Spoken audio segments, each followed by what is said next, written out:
So today, meet Mike Maynard. He is a tech enthusiast and the owner of Napier, who loves to engage conversations and latest advancements in his industry. He has over 20 years of experience in directing PR and marketing programs for various tech clients. Mike offers a rare combination of technical and marketing expertise.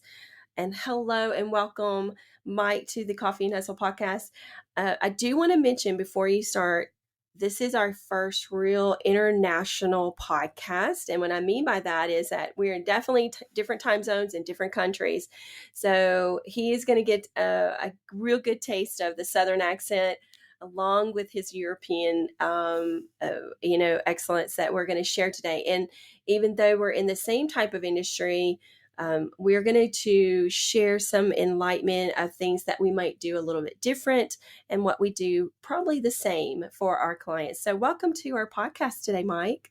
It's so cool to be on the podcast, Carla. It's great to be the first international guest. Yes, so welcome to our podcast. So I want to talk about what your business does for your clients online. I did a little bit of research on you, and you have some excellent awards listed. You've earned them. You've worked really hard.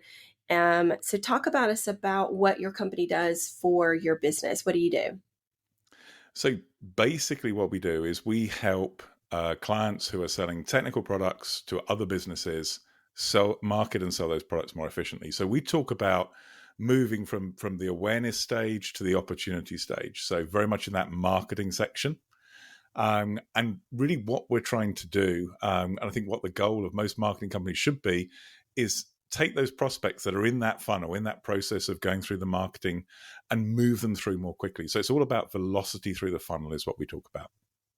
I think in some ways or another, we take small businesses and grow with them and things like that. And I want to talk about some of these awards that you've actually done. But I also want to mention that you guys are in the UK, Europe, and now in North America. So you guys are definitely got offices spread out. And it does show that you guys are in San Francisco, California now.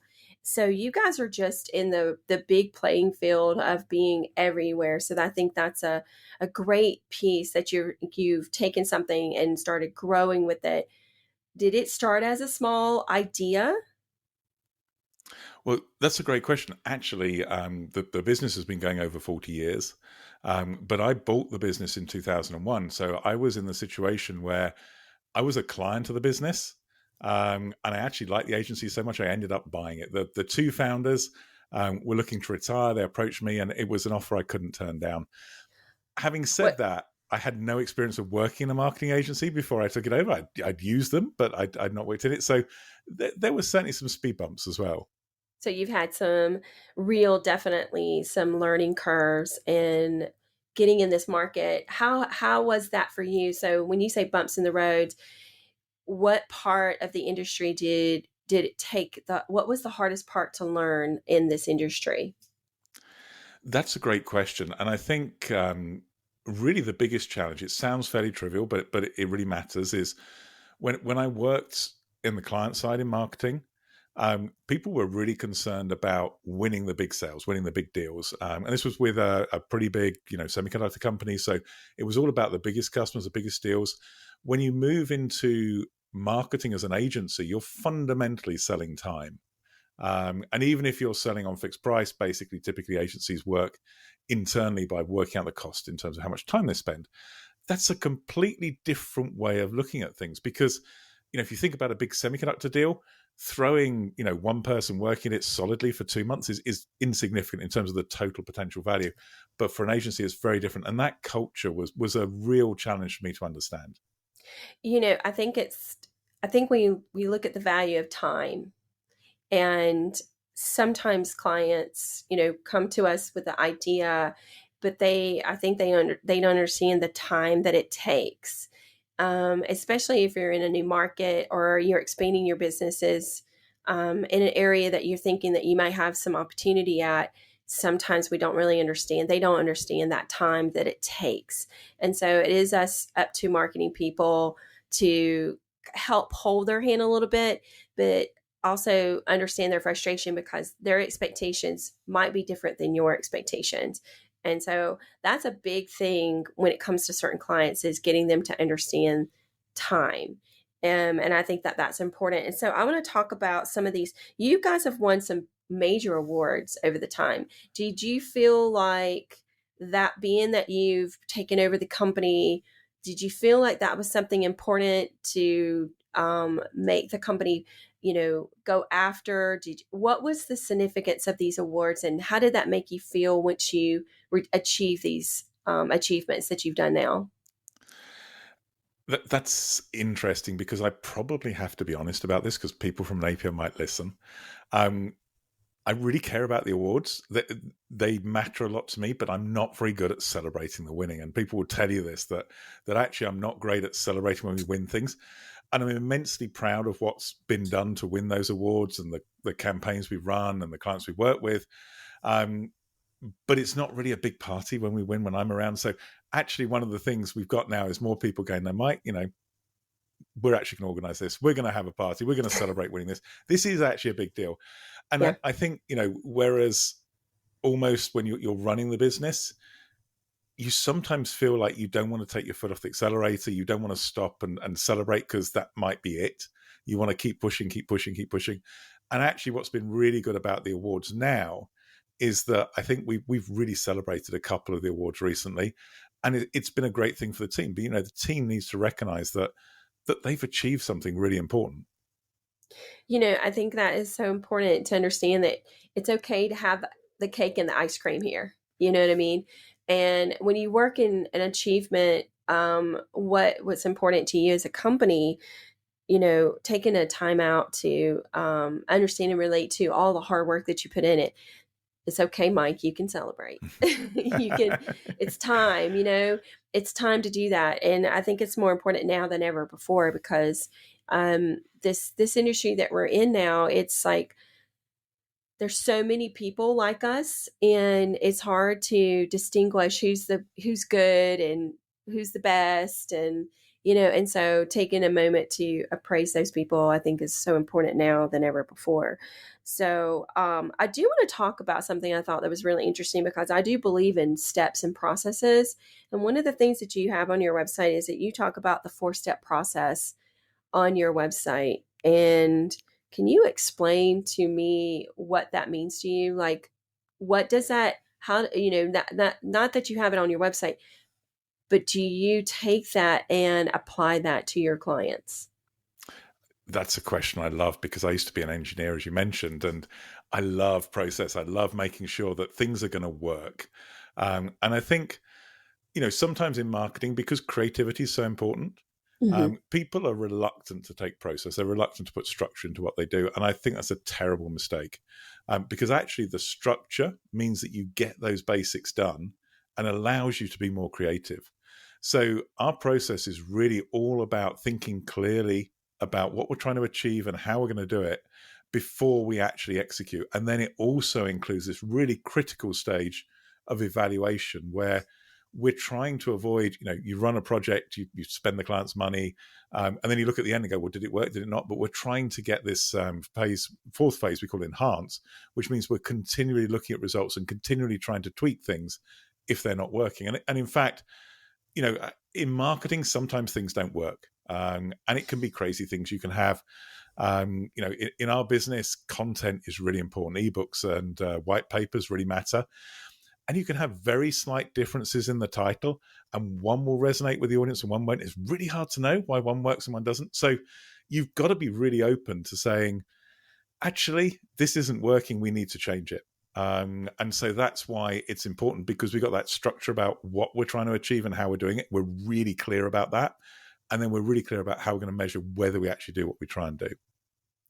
I think the hardest part in marketing is knowing the fact that telling a client that something doesn't work. And, I think that, but also catching it before it gets too far out, you know what I mean? And I think that that's important, because once something starts in the process, there may be those hiccups, but it is a guessing game more now than ever before, even though we have all of this data and all the stuff that comes to us, and we're supposed to analyze it and figure it all out. It's still a mystery puzzle to us too, but we're doing it with the best intentions too at the same time. And so I think that that's so important to understand and relate that back to the client. But I think transparency probably is one of the biggest things that you have to be with a client, and know the fact that maybe one client, maybe a client doesn't work for you, right? Because you've worked so hard and maybe it just doesn't pan out. And so I think that that's where honesty comes into that factor.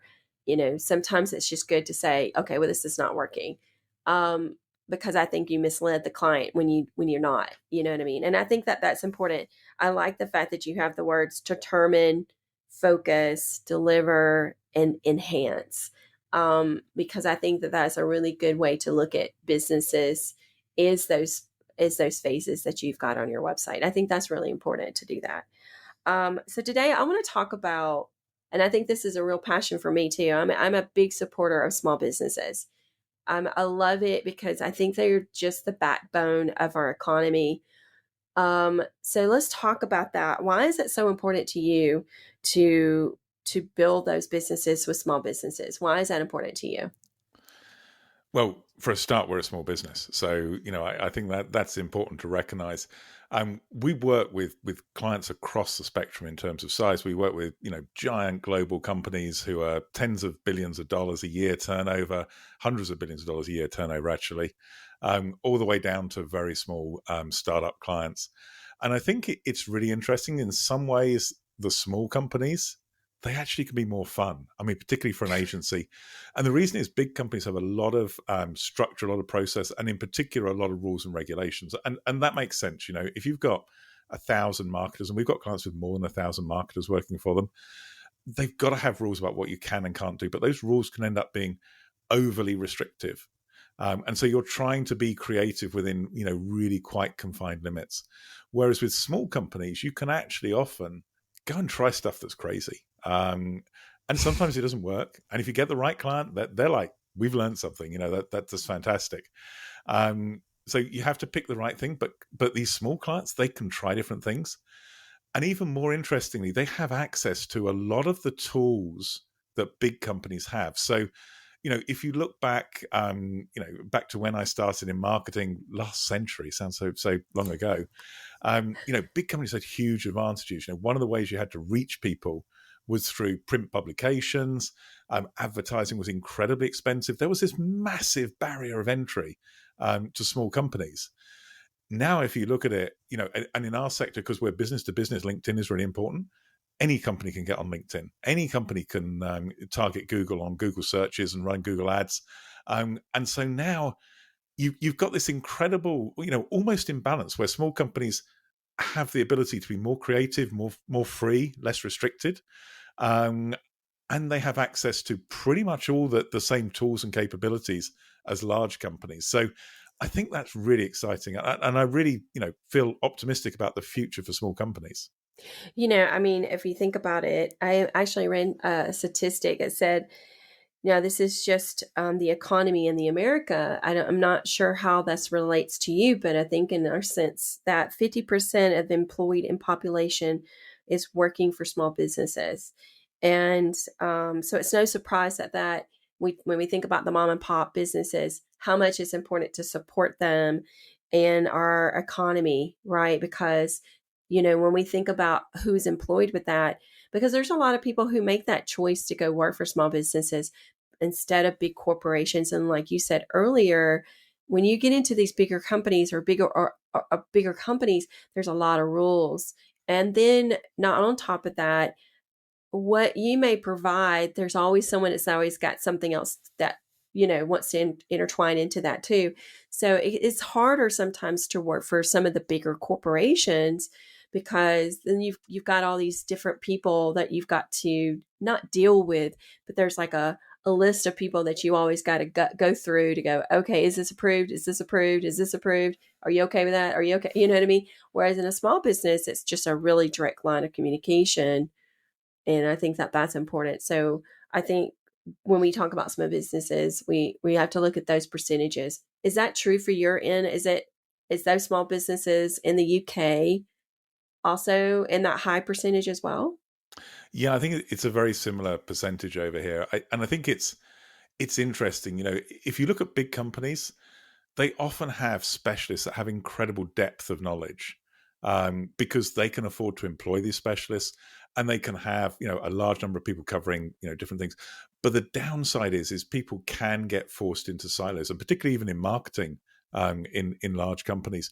You are the email marketer for customer retention, and that's all you do, and it's just customer retention.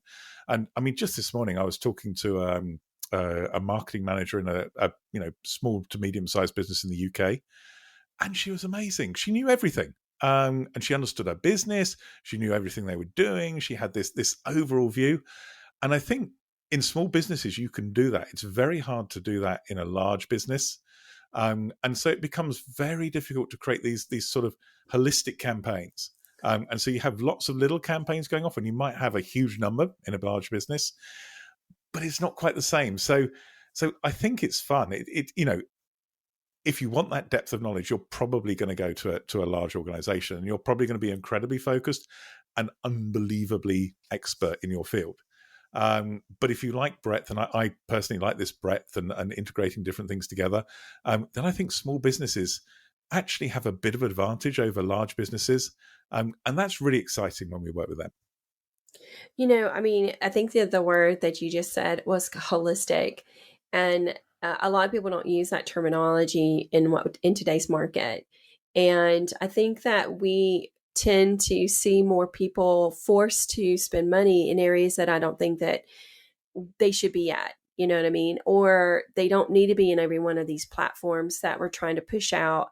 And like you said, LinkedIn is probably one of the best platforms out there right now, as far as return in value, because we all know that Facebook has not given that return in value like it has in the last several years. Not everybody belongs on Instagram. Not everybody belongs on, I don't actually do business on TikTok. And I know that some people might not like that, but I do not the kind of clients that I have need those types of platforms. But I think that you have to be smart and you have to be honest with the clients and say, this is where you need to be at. And we can do it holistically, organically, and without having to spend the bank, but it takes time to do that. So how do you tell a business, how do you get them to think big? So how do you get that small business that doesn't have the marketing knowledge that you have, right? Because you have to forecast it. How do you get them to think big? How do you get them to move forward? How do you do that? So actually, I think in many ways, a lot of things we do to get small businesses to think big are not actually that different from talking to large businesses. Um, so what you're trying to do is you're trying to be really clear about what's going to move the needle for that business. So you'll talk to a business and you're trying to understand what really matters. And for a small business, that might be really, really specific. It might be like, there's this one company, we want to sell to them. They would absolutely transform our business. And small businesses can have incredible laser-like focus on trying to achieve these objectives.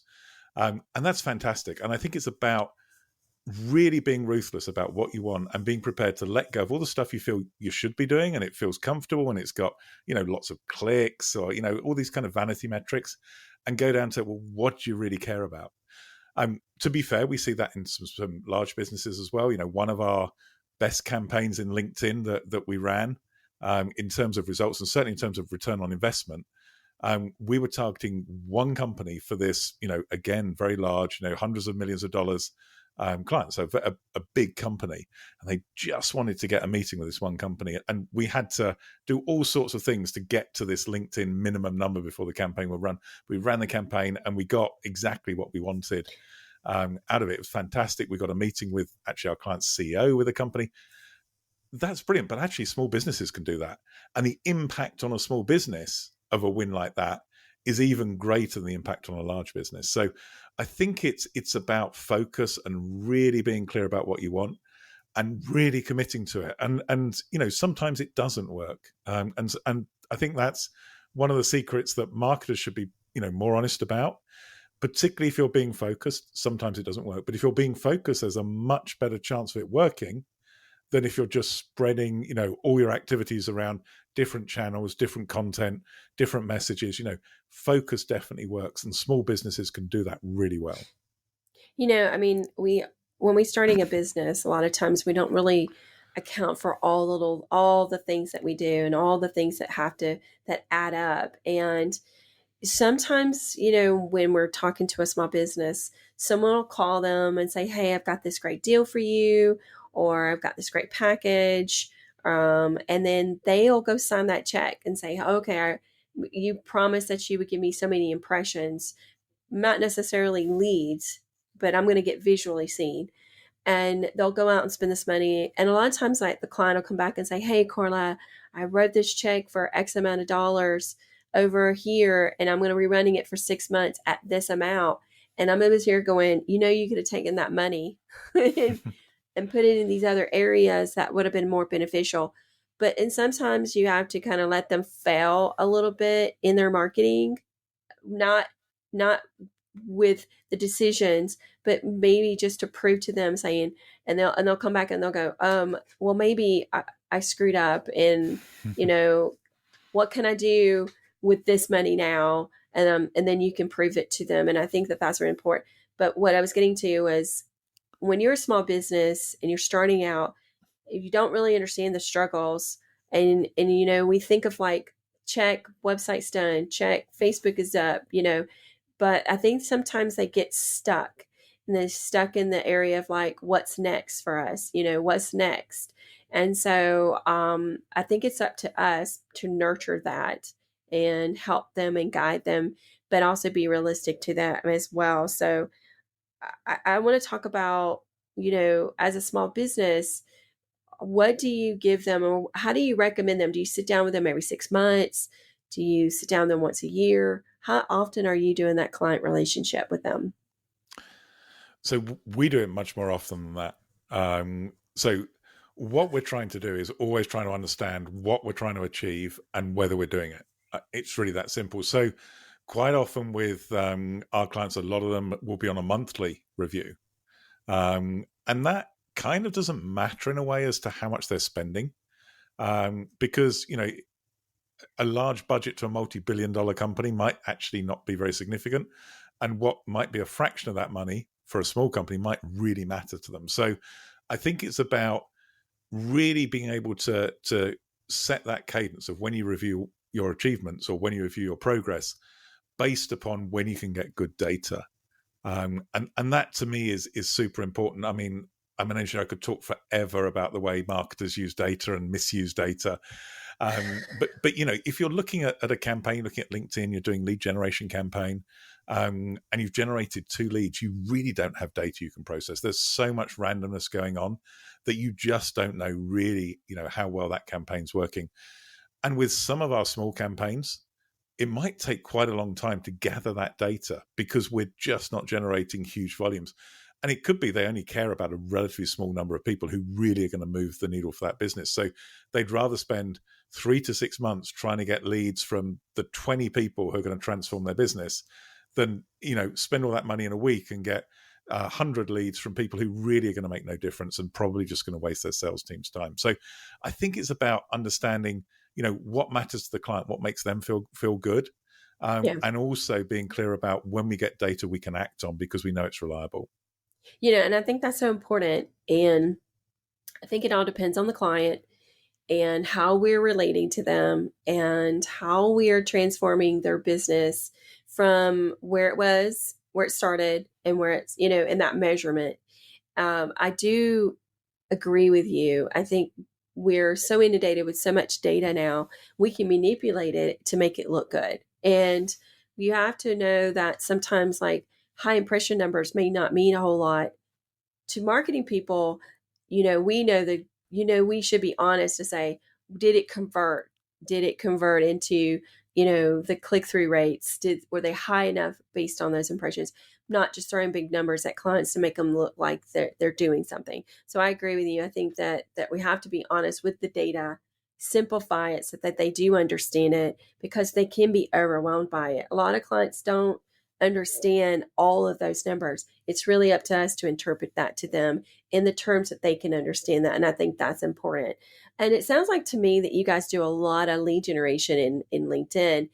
I think that with LinkedIn, and we'll talk about that for a second, there's just so much opportunity with LinkedIn now. Whereas, I've seen the transition since, we started, right? So if we think about how long ago that was, that's been a long ago, right? We think years back. And the transition of that program has really enhanced. They've really taken the model of the business to business connections very seriously versus how we look at Facebook, right? And Facebook is really about branding the business in front of people. We're not going to get the likes and shares like we used to, right? Our percentages are much lower than what they were. But I think LinkedIn has really become this product. And I think that we're starting to see this transition where businesses are now actively on it more and more now than ever before. Are you doing that same? Are you seeing that same transition over in the UK for you? Yeah, for sure. I mean, I think LinkedIn is totally dominating in terms of being the business social network, and it's becoming very important. It's really interesting, though, because it's also quite clear that there's a group of people in business who are not active on LinkedIn.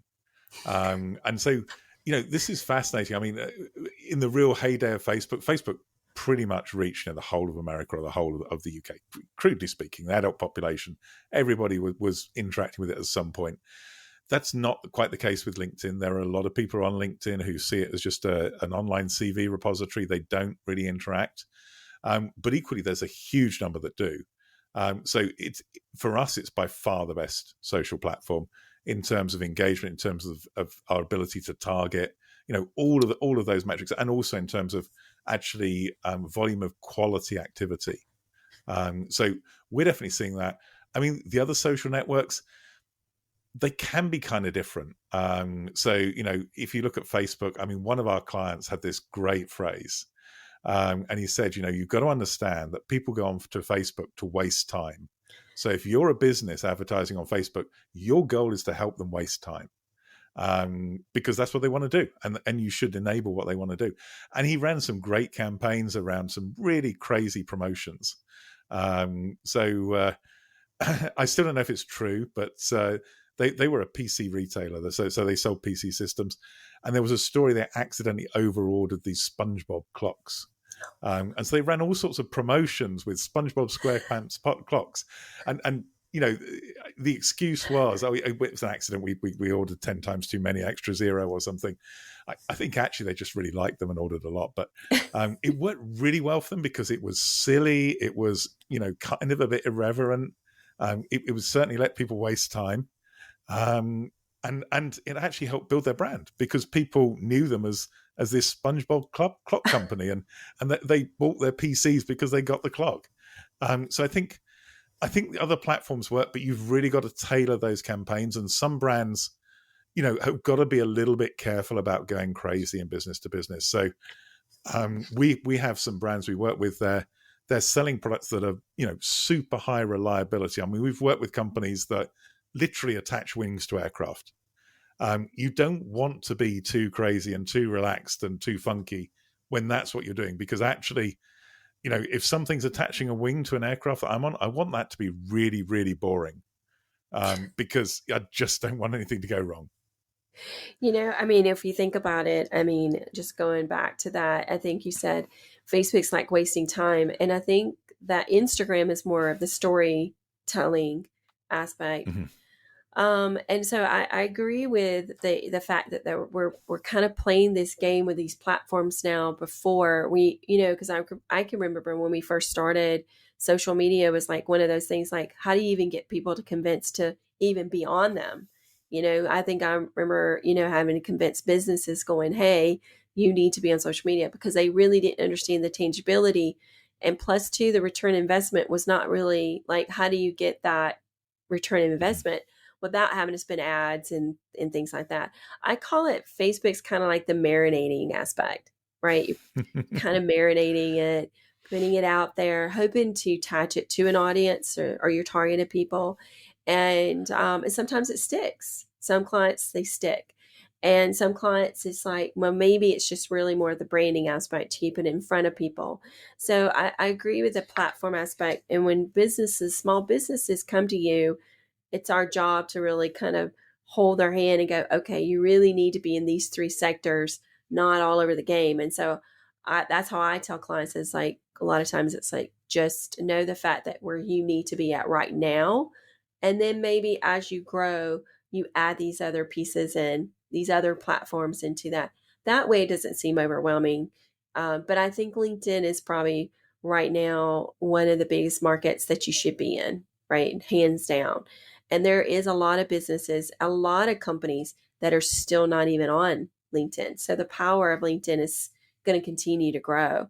And I do think the platform is becoming more and more sophisticated so that we're filtering out and finding things that really connect with us differently, in our businesses. I do want to talk about a few businesses, and I wanted to mention it, those small businesses that grew into billions, right? And so I think we're going to talk about the first one I would have on my list is Facebook. We all know Facebook started out with Mark Zuckerberg's, in his Harvard bedroom, dorm room, and I don't remember if you knew it, but back in the day, when the only way that we connected with our friends from high school was through a program called classmates.com. And then Facebook came out. Of course, we had some other things, but Facebook came out and changed instantly for us. So, you can, grow a business from just nothing. You know what I mean? If you take an idea like that and nurture it, you never know where you're going to take it. So, do you convince your clients to think like those big companies like that? Do you forecast them and make them think of bigger ideas for their business? Do you see their idea and have them expand on that? Yeah, for sure. I mean, a lot of our clients are tech startups, Silicon Valley based tech startups. We're working with a client that's doing some really super cool stuff in artificial intelligence. Relatively small company, startup funded, super exciting. I mean, and the interesting thing about a lot of these companies actually is not whether they can stay and be successful as a small company, because the reality is either these guys are going to be super successful or they're probably not going to make it. And I think, the AI market is interesting, that there's a million, people, it feels, starting up companies in AI. And I don't think anyone would say there's not going to be some huge companies generated from all this startup activity. So all these startups should be thinking, yeah, there's massive potential. Having said that, we have worked with some companies who haven't wanted to grow very fast. They've actually wanted to, maintain things. And interestingly, particularly in the area of software development, there's actually a lot of feeling about, we want to do something specialist. We want to be the best in the world, but we don't want to do everything. We just want to do this little bit and be the best. And if we are the best, we've got this future mapped out for us. That means we're going to make great money. Everyone's going to be happy, employed. That, people are going to feel like they've got expertise to deliver fantastic work. And they build these companies that actually turn out to be incredibly successful, happy, retain employees for a long time. And I think, you don't have to grow to be giant. It's not important. I mean, in reality, if you're not going to be giant, you need to have something else special. But I think there is a second way for small businesses. Small businesses certainly shouldn't feel that they're not important because they're small. And I think that's one of the risks of talking about the potential to grow to, become unicorn-sized companies. Is it Yeah. makes those companies that haven't done it perhaps feel less important. And I disagree with that. I think there are small companies that are massively, massively important, that probably are best staying small than trying to grow big.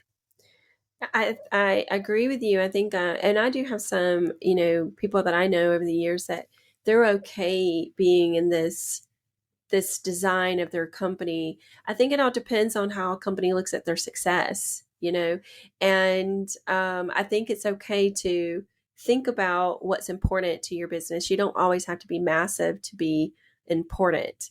And I think that that's important. But I think it's also one of the things you mentioned was companies now are longevity for employees is important now more than ever because I don't know about you, but I see it on LinkedIn a lot where there's a lot of people dropping, hey, I've got a new job, or I'm dropping, here's a new advance, announcement, I'm going over here. So the job hopping is starting more and more now. So I think it's much more important now that we are nurturing the people that are part of the company as we continue to grow. Because not every company starts out with employees that are willing to grow with them, right? There's a difference. You may have warm bodies in your seats, but necessarily not the supporting aspect of like, I'm comfortable with where we're at, but the company wants to grow.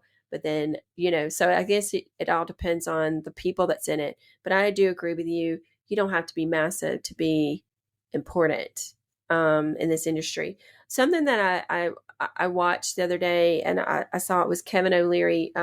He's the guy that's on Shark Tank. And he said something that I thought resonated with me about through the years, like, how did he start his business? And he just happened to be in the right place at the right time. And he talked about how he came across a software program, and he was just like, he saw the potential of it. And now it's like worth billions of dollars. And so being in the right place at the right time, sometimes companies can be in the right place at the right time, you know? And so I think that that's important to really establish with our clients. So I'm going to end it with, let's talk about how do you get a business to grow in marketing? And I wrote down a few things that's important on my side. So one of the things that I mentioned was turn your employees into your own brand, ambassadors. We're not looking, now we're like wanting organic results more and more. How do you get your employees to be on part of your company? Do you work with your employees on getting them as part of your brand ambassadors for your company? Well, I certainly hope so, because our employees actually own the company. Oh, So, that's, so, yeah. so we're in a situation where almost exactly a year ago, as we were recording this, we became an employee-owned company. So 70% of the stock is actually owned by the employees. So effectively, they're my boss, and hopefully, they see a lot of value in that, and they have ability to input into the company. So they can actually drive a lot of the company strategy. They can come up with ideas, and there's a much more formal mechanism for that once they're owners. Not least because literally they can fire me. I mean, that's what it comes down to. So if it comes down to this Yeah, podcast and they don't like it, yeah. I'm just I've kidding, Mike. got to perform well every day. There's a bit of pressure, but hopefully that also helps them be proud of the company, and it's great. And one of the things I love is you post something on LinkedIn, and like almost immediately I see people liking it from the company. It's like that's fantastic. People are there, they're engaging, they're showing support. So I think that's important, and I think small businesses can do it. I think small businesses in general, and this is not universally true, but in general, have employees that are much more committed to the business, and much better at brand ambassadors, because they know they see a bigger section of the business. Again, it comes back to, in a small business, every one person sees a much bigger chunk of that business and is involved with it. And I think that makes them great brand ambassadors. I think, at the other end of the spectrum, you see these giant companies, and they go, "Oh, we've got 1,000 salespeople around the world. What we're going to do is we're going to implement this tool that helps them post these updates on LinkedIn." And of course, the salespeople all post exactly the same update. It's all auto-generated from this system, and then you get a customer get 20 copies of the same post, all from different people, and it feels so unauthentic. Yeah. And a lot of those big companies, they are desperate for the authenticity you get from an employee in a small company advocating for that company. So it's one of those small company superpowers. You made that comment about, I think the next one I wrote down was using social media to grow your online footprint. And so that was actually my number two, along with your brand ambassadors, that being that you're a small company, having that online footprint, I think is important too, right? I totally agree. And I love your point about using social media. I think, we're seeing search going towards, generative AI and actually producing an answer rather than producing a list of links. it's going to get harder for smaller businesses to actually get into that answer. So rather than having to be in the top 10, you've now got to be in the top 1 or 2. Social media is going to be something where small businesses can be really, really successful in their niche. So I totally agree with that. Oh, so I'm going to mention this. I know that AI is like the hottest topic right now, and we talk about all these different tools, and now everybody's on board, and now now everybody's like giving their suggestion on these AI tools. Uh, Perfectly fine, right? You do whatever you want to do, but I do think that when we talk about transparency, authenticity, and really showing your power, small businesses really can stand out by doing that. And I think that that's going to really change the game here. And I wrote down number 3: measure what works and redefine as you grow your business. I think that's really important, is like understanding where you're at. Like you just said earlier in your podcast, that you meet with your clients, you go over the information, even if it's small changes. You're telling them and reassuring them that there's areas that they can grow. And I think that's important. It's really initiating those conversations, because conversations, communications continues you to grow. And so redefining that and growing that business with them, I think, is really important. And you do that with your customers. Now, one of the things you did mention earlier before we got on our podcast, you said that you had a story on why you named your company what you named it. Can you share And, that real quick in the and podcast? we can definitely do this. It wasn't me. So as I said, I bought the company about 20 years after it was started. And being a small company, I can say this because I don't have to worry about whether or not it's on brand or anything like that, which is, again, the love of the small company. So our business was started by 2 people, and those 2 people were having an affair at the time. And so they wanted to spend more time together. They both worked in marketing and technology. And this was back in 1980. They thought, what we'll do is we'll start an agency together. Because that's the way we can spend time together and no one's going to question it. So one of them lived in a road called Napier Mews in London. And so they decided that just the postal address of Napier Mews, London, sounded really cool. So that's why it's called Napier, which I think is a great story. The 2 of them eventually married. It was, it all worked out really beautifully in the end. But yeah, it was basically a reason for 2 people to be able to meet. Well, I mean, I think it's a great story because, we all wonder how certain companies become who they are. And so you've taken something, a passion of yours, because you were an engineer previously, right? And you went from there to a whole different type of industry, and you have just successfully moved it in. You've expanded. You've got an employee investment company.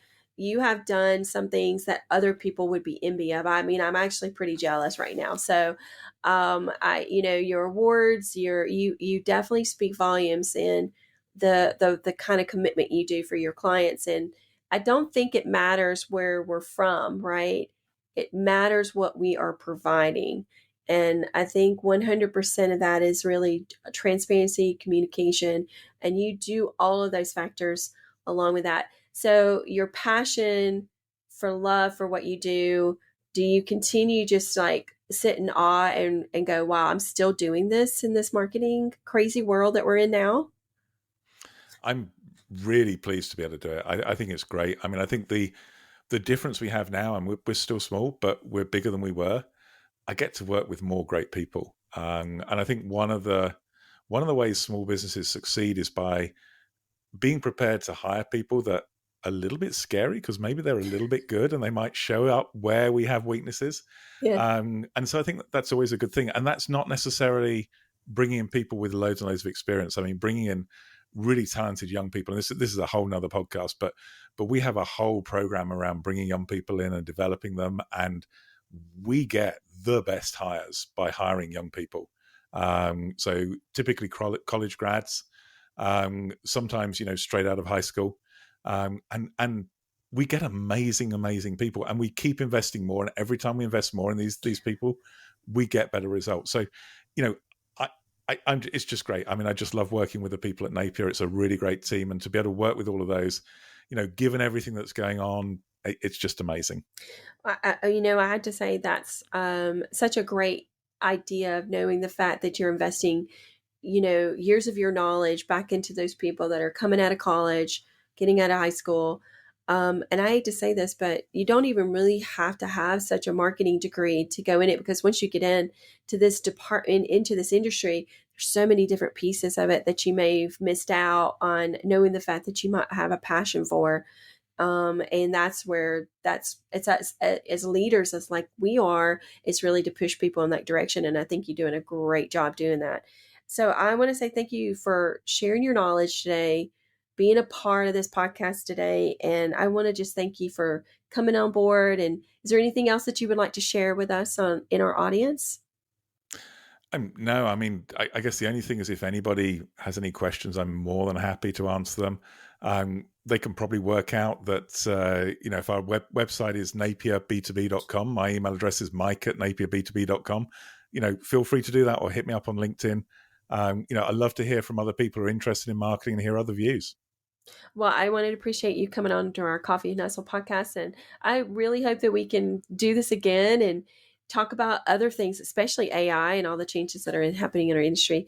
So thank you so much for Mike coming on today. Oh, thanks for having me on the podcast, Cara. It's a real privilege. Thank you so much. We'll see you again soon. Okay.